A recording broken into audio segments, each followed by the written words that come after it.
Olá, tudo bem? Como vai você? Espero que você esteja bem, sempre bem. Sou Rivaldo Machado, seu professor de Geografia aqui do SAI Digital. E hoje nós estamos aqui para conversar um pouquinho a respeito da Ásia, continente asiático. Só lembrando você aí que isso aí é um conteúdo que está presente lá na frente C do seu material didático, tá? Então, o que nós temos aí? O que é essa Ásia? O que ela pode ser importante para o nosso vestibular, para o nosso Enem? Né? Então, sem sombra de dúvidas, hoje a Ásia ela é um continente que vem chamando muita atenção. Né? Por que ela vem chamando muito atenção? Porque nós sabemos que durante muito tempo o centro geopolítico e econômico do planeta foi a Europa. Depois da Segunda Guerra Mundial, esse eixo ele mudou para os Estados Unidos. Né? E a gente percebe agora que essa entrada no século XXI, isso não se realizou ainda, mas existe uma tendência cada vez maior a Ásia se transformar, talvez num futuro muito próximo, nesse grande eixo econômico do planeta. Então, devido a isso, é que nós acabamos sendo o quê? Prestar uma atenção especial nessa Ásia aí. Né? Ela pode, sem sombra de dúvidas, aparecer aí na forma de questões. E digo mais para você, né? Apesar de nós vamos dar uma olhadinha aqui nessas características também, não acredito que ou a parte da geografia física da Ásia seja o ponto que mais vai se destacar aí, né? Porque essas características econômicas, políticas, elas vêm chamando muito mais atenção. Mas vamos dar uma olhadinha também nessas características físicas aí. Primeiro, a gente sabe que é um continente de uma extensão gigantesca. Né? Então, para facilitar o estudo muitas vezes dessa Ásia, o que a gente costuma fazer? Nós dividimos em regiões asiáticas. Olha lá, então o que nós temos aí? A chamada Ásia Setentrional, basicamente o norte asiático, formado quase que na sua totalidade pela Rússia aí. Né? Daí nós temos essa região da Ásia Central, formada por algumas repúblicas soviéticas, a chamada Ásia Ocidental ou Oriente Médio, Oriente Próximo, a Ásia Meridional, o sul da Ásia aí, né, onde nós temos, por exemplo, a questão da Índia, a chamada Ásia Oriental, representada por China e algumas ilhas aí, como é o caso também, dessa região do Japão. E mais essa região ao sul aqui da Ásia, formada por Camboja e assim por diante, Vietnã, que seria o quê? Seria o chamado Sudoeste Asiático. Então é uma divisão simples, mas como a gente faz essa divisão também, acaba ocorrendo o quê? Acaba ocorrendo aí que existem diversas outras formas de fazer essa divisão. Então não se preocupe muito com isso. O que nós vamos tratar de dar uma olhadinha agora aqui com você é o seguinte: buscar entender que cada uma dessas regiões elas apresentam aspectos que são aspectos muito importantes, certo? Então, esses aspectos muito importantes, o que mais se destaca em cada uma das regiões, que é interessante a gente dar uma olhada aí. E a gente vai começar onde? Lá pela famosa Ásia Meridional, né? A Ásia Meridional nós acabamos sendo que uma questãozinha relacionada a esse problema do clima da região, sempre é uma constante, é quase que um arroz de festa que nós encontramos aí dentro dessas provas.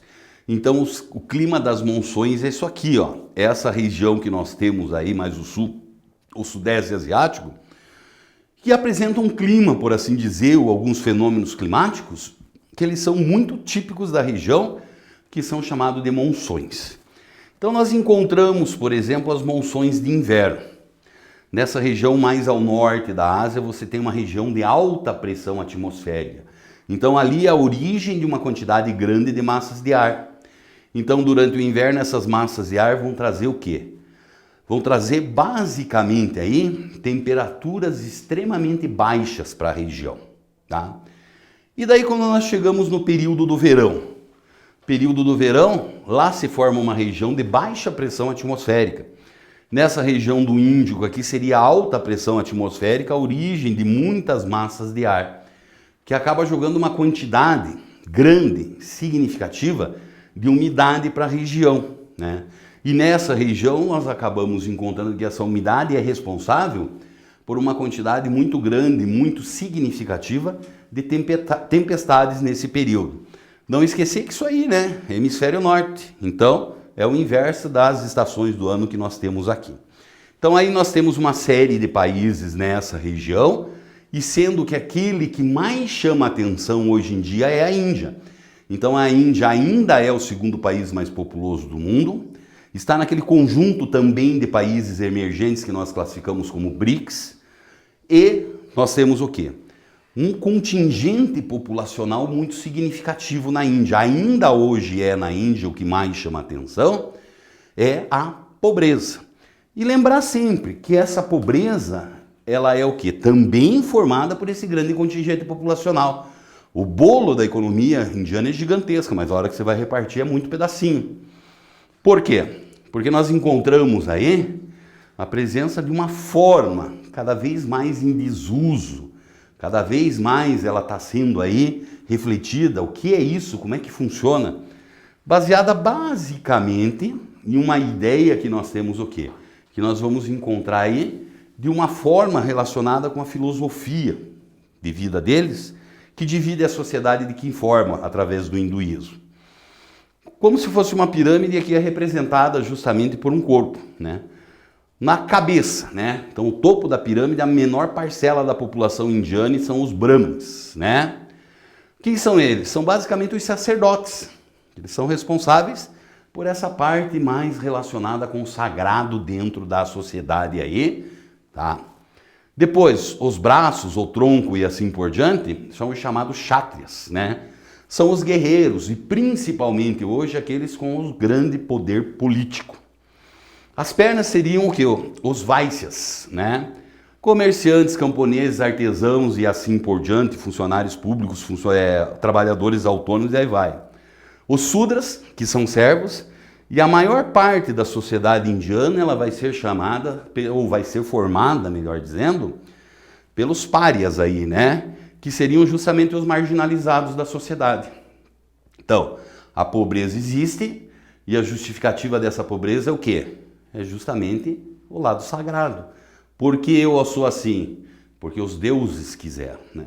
Mas a gente sabe muito bem que essa sociedade é uma sociedade que ela está se democratizando cada vez mais, e esse esquema de divisão aí em castas da sociedade indiana, cada vez ele está sendo colocado mais em xeque. Por que você tem um certo conjunto de pessoas que, por nascimento dentro de uma casta, elas têm certas vantagens na sociedade? Por que a chamada dinâmica social, a mudança de classe social, é proibido devido à sua origem, sua família e assim por diante? Então tomar cuidado isso na Índia que é importante. Ó, uma outra região que nós encontramos, e essa merece também um destaque gigantesco, é o chamado Sudeste Asiático, né? Então o Sudeste Asiático ele vem chamando a atenção nos últimos anos, aí por sua vez, principalmente por seu quadro econômico. Surgiram um conjunto de países que nós temos aí, que aqui nós denominamos eles de tigres asiáticos, né? Começa justamente com a Coreia do Sul, talvez o mais importante tigre asiático que nós temos aí. Também nós temos a questão de Taiwan, Hong Kong, Singapura, esses são os clássicos. Hoje nós já temos um conjunto muito grande de tigres asiáticos, né? Conhecidos como novos e novíssimos tigres asiáticos. Então, o que são esses países? Basicamente o que nós encontramos aí, que nesse período pós-Segunda Guerra Mundial, o Japão teve um crescimento gigantesco de sua economia, né? Chegou um determinado momento, por condições restritas de espaço geográfico, que o Japão não tinha mais para onde crescer. Então, o que os japoneses trataram de fazer? Parte significativa dessa indústria, que para a economia deles era menos interessante, eles foram transferindo para alguns países aí, desse chamado Sudeste Asiático. E com isso nós tivemos o quê? Esses países aproveitaram muito bem esse processo de transferência da indústria. Se transformaram em grandes plataformas de exportação. O que isso quer dizer? Isso quer dizer justamente aí que essa produção não era feita para eles, mas basicamente para consumo externo. Então são economias que vêm se destacando e se destacando muito aí, tá? Lembrar sempre, como nós falamos, da chamada Ásia Oriental, o extremo oriente, essa região aqui, não é mesmo? Aí nós temos problemas. Pode aparecer alguma coisa relacionada com essa chamada geografia física? Claro que pode, né? Então nós vamos encontrar que a grande característica dessa região vai ser o que? A instabilidade geológica, por ela se situar em uma região do nosso planeta chamada de Círculo de Fogo do Pacífico, onde nós acabamos sendo o quê? O encontro de um conjunto grande de placas tectônicas que traz para a região uma instabilidade geológica muito grande, presente, e a gente vê isso, percebe? Através dos frequentes terremotos e tsunamis que abalam a região, né? Mas também, por outro lado, a gente não pode imaginar que é só isso, né? Não esquecer que nós temos uma das grandes potências econômicas mundiais na região, terceira maior economia do planeta, ficando atrás de Estados Unidos e China, que é justamente o Japão, né? O Japão, quando aparece geralmente aí nas nossas questões, ele sempre relaciona o Japão com aquela coisa. É uma potência econômica, tudo bem, mas apresenta uma dificuldade muito grande relativa ao seu espaço geográfico, né? Essa carência que eles têm de fontes de energia, de reservas minerais, né, sempre é uma constante nestas questões. Então, Japão vale sempre a pena a gente lembrar aí. Além disso, nós temos o quê? Né? China. A China hoje é, então, aquele país que talvez mais se destaca quando nós falamos em economia. E eu vou dizer mais para você. A China ela já foi muito mais presente nas questões de vestibular e de Enem. Hoje parece que deram um tempinho para ela. Mas só que nós não devemos esquecer que, claro, é uma economia que cresce numa velocidade muito grande, que chama atenção, mas talvez aí nos nossos próximos concursos possa aparecer uma questãozinha da China relacionada com o quê? Principalmente com essa ideia da disputa econômica, né, dessa guerra fiscal que eles estão travando hoje com os Estados Unidos. Então nós sabemos que recentemente nós tivemos uma chegada de um novo presidente nos Estados Unidos, Donald Trump. E o Trump, ele tinha uma visão, ele possui uma forma de pensar a economia globalizada um pouco diferente. O que seria essa forma diferente? Durante muito tempo, as indústrias norte-americanas foram para a Ásia e a China recebeu uma quantidade muito grande dela. Isso favoreceu o crescimento chinês, né? Agora o Trump tem uma visão que funciona mais ou menos da seguinte forma. Como é que a gente vai trabalhar isso aí? Qual é essa ideia? Então nós mandamos uma quantidade muito grande de indústrias para a Ásia, essa Ásia vem crescendo assustadoramente e o americano muitas vezes sofre por falta desse emprego. Então ele começou a taxar os produtos chineses principalmente que vão entrar nos Estados Unidos.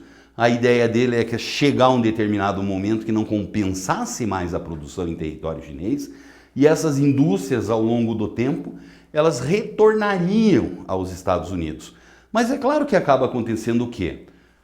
Não é só chegar e fazer. Então os chineses vão aceitar isso de cabeça baixa. Não. Houve justamente a retaliação da mesma forma para diversos capitais, investimentos e produtos chineses. Esquecer, por exemplo, que a China é um grande importador de alimentos dos Estados Unidos. E se você diminui a compra desses alimentos, você afeta. Então nós temos uma disputa e uma disputa muito grande. Eu acho que existem algumas pessoas que exageram na jogada aí, sabe? Estão falando aí que num período muito próximo nós vamos ter uma nova Guerra Fria entre de um lado a China, do outro lado os Estados Unidos, mas acredito que isso não vai ser uma realidade, né? Existem também alguns críticos, e você tem que tomar cuidado com isso, que essa chegada de Donald Trump ao poder trouxe o quê? Trouxe um novo momento na história, que hoje a gente fala de desglobalização, né? Então mudanças que vêm acontecendo, parece que aquele barco da globalização ia muito bem em águas calmas, que nós acabamos encontrando agora. Nós acabamos encontrando que mostram que existem algumas mudanças aí, né? Então o que a gente procurou fazer aqui é isso, dá uma geralzona no continente asiático lá, que como eu já falei para você, pode ser que ele apareça nas suas provas e tem uma forte chance disso. Tudo bem? Tudo legal? Então tá bom, um grande abraço para você.